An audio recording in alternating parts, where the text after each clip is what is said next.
Do you get this message? I mean, I know mine's actually in neutral, but do you get this message when you put your truck in park and then you can't get your truck to freaking turn off? Well, I'm going to show you how to fix that by yourself, and it won't cost you anything. All right, before we tear it down, I'll just kind of explain, at least for in my case, what it is that's happening.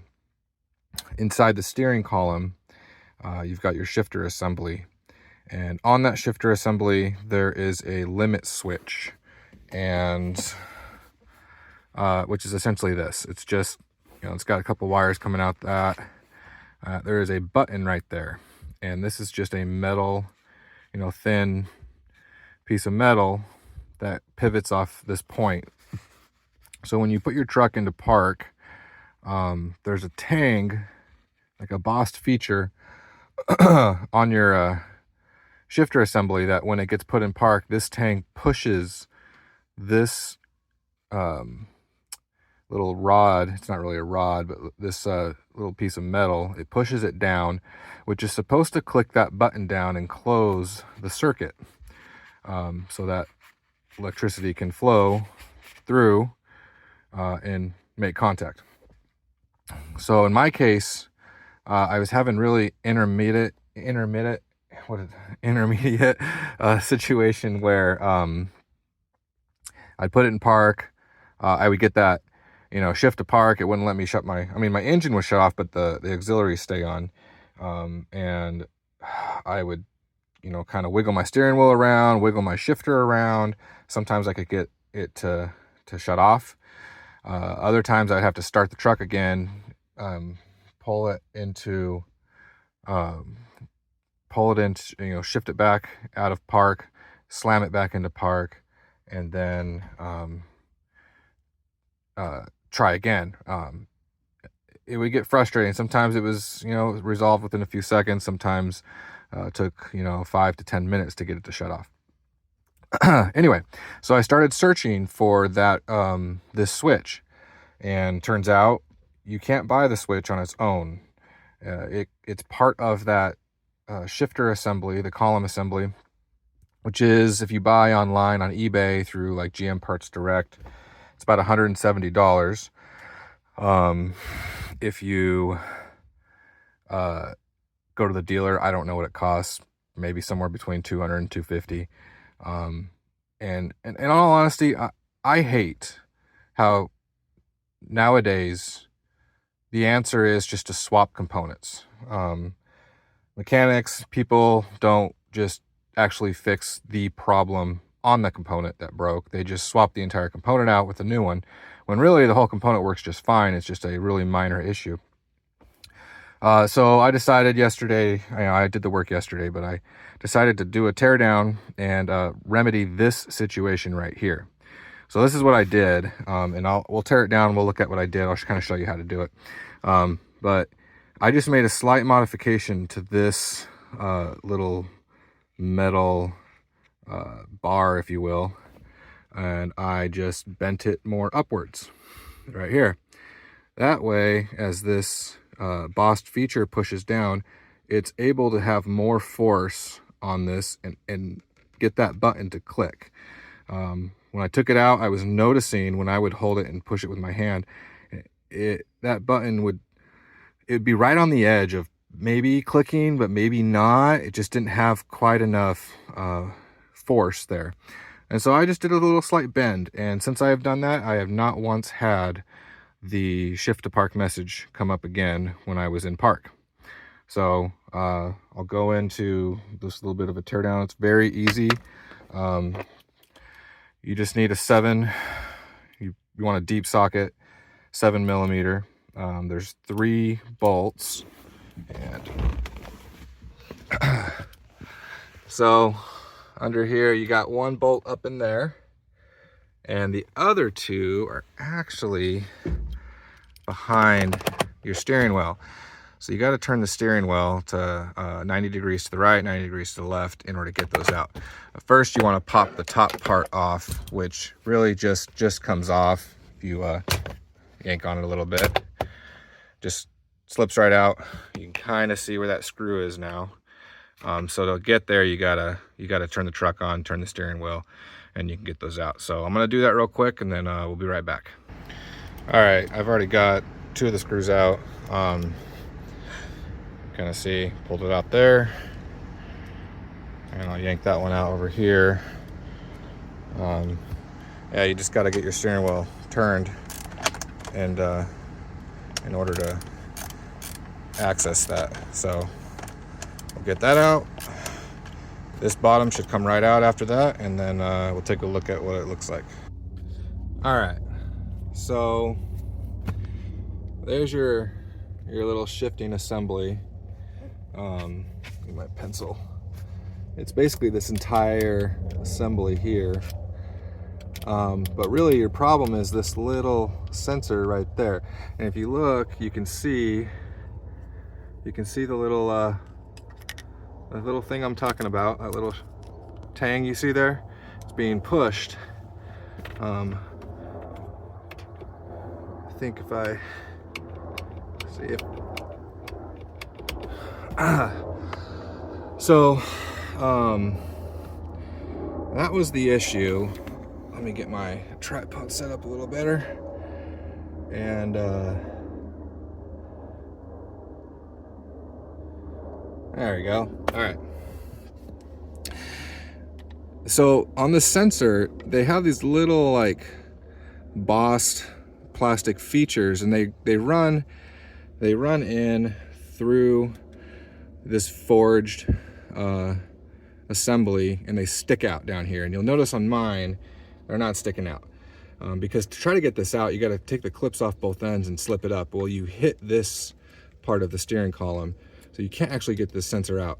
So what you got to do is you just got to take some side cutters and you just cut those flush, and you'll see when I pull it out exactly what I'm talking about.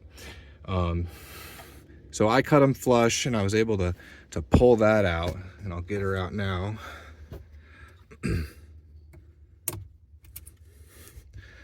And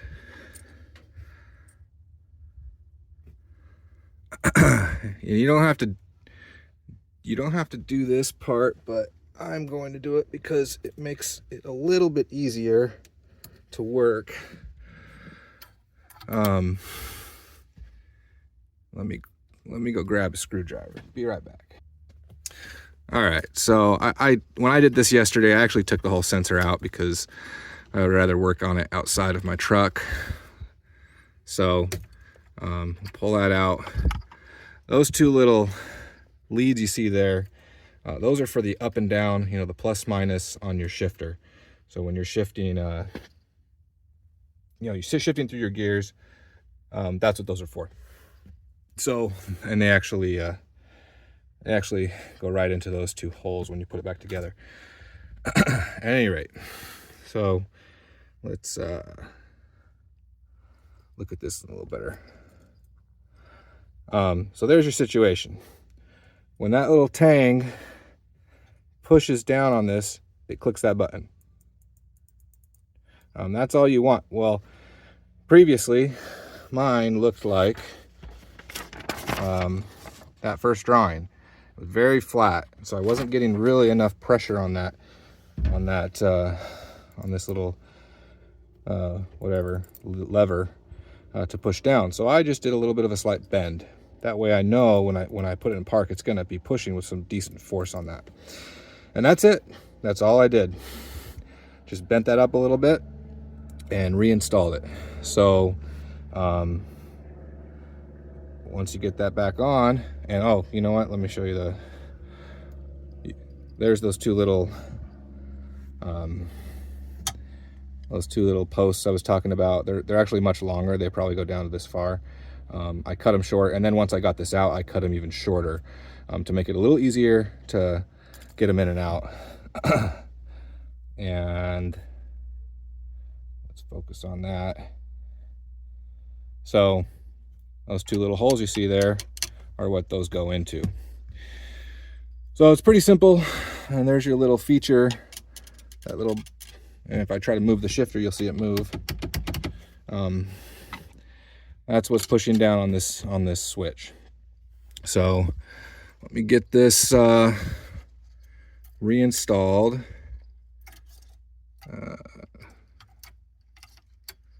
Just get those two leads right back where they go.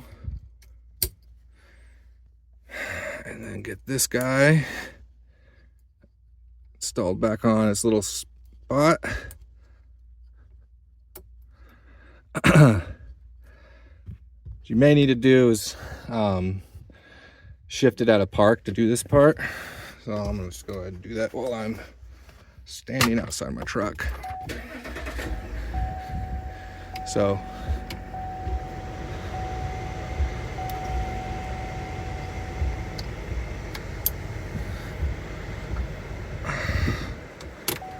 all right, there we go. Get that to click back in.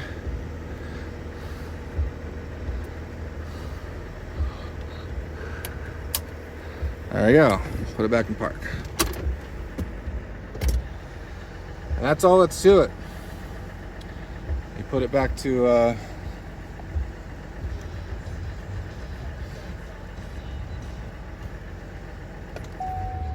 just put your covers back on, and it's done. That's all I had to do to fix this situation. So anyway, so that's for those of you that may not want to buy the entire assembly, if you're outside of warranty. I got just about 52,000 miles on the truck now, so I'm out of the factory bumper to bumper warranty, which this is only going to be covered under that. I really didn't want to spend $200 on a part, knowing that I could simply just fix that switch. And what I had originally planned on doing, before I even bent that, I was going to just take this switch and I was just going to put a splice right here. I was going to splice those two wires together so that that switch stays closed at all times. I was a little worried about the implications of that, what the ECU was going to do, thinking that basically it's going to think that it's always in park. But this switch doesn't control the transmission. That's actually inside the transmission, your park, reverse, neutral, all of that. I don't know why there's like a secondary switch here, when you already have a park, a sensor in this transmission that knows when it's in park.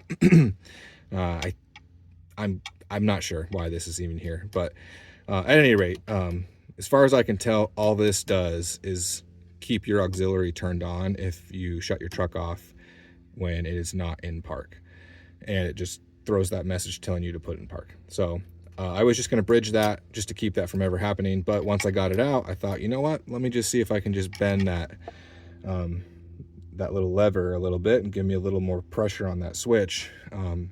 And like I said, since I've done that, I have not had the message come up at all. And I've stopped my truck several times since I fixed that. So hopefully that helps any of you guys that are having this problem, don't want to blow money on taking it to the dealer. It's really not hard to do, just a couple tools. Like I said, literally just a deep socket 7 mil is all you really need, and some side cutters, maybe a screwdriver to help get your sensor out and put it all back together. All right, thanks.